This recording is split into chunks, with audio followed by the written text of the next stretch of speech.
Mga kapuso, disgrasya ang inabot ng isang babae matapos niyang habulin ng isang jeepney sa Osmeña Highway sa Maynila. Nabangga kasi siya ng truck at pumailalim pa rito. Nahuli kami yan at nakatutok si Bea Pinlac.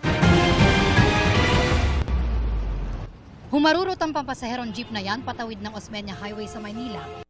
Pasado 2:00 ng madaling araw kanina, kita ang isang lalaki na nakahabol pang makasampa sa jeep. Ang isang babaeng nakasunod sa kanya, hindi na nakaabot sa jeep at nahagip ng truck. Pumailalim ang babae sa truck at naiwang nakahandusay sa kalsada. Ang truck, nagdire-diretso lang ang takbo. Sugatan ng 28 anyos na babae na agad dinala sa ospital. Batay sa investigasyon ng pulisya, pinagtripan umano ng grupo ng nabanggang babae ang driver ng jeep. Nakursunadahan lang siya habang nakahinto yung kanyang sasakyan doon. So sa takot niya, pinaharurot niya yung kanyang jeep kahit na naka-red light pa. At ito namang biktima natin, humahabol na makasakay doon sa jeep at makasama doon sa mga grupo niya.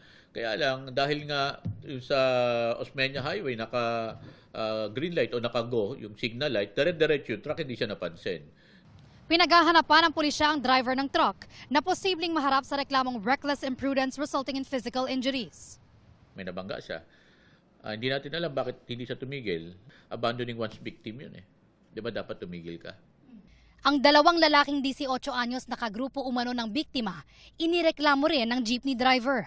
Sila yung sumakay. Ang reklamo naman sa kanila ay sinaktan nila yung driver ng jeepney at saka yung kasama niya. Kaya mahaharap ito sa kasong physical injuries.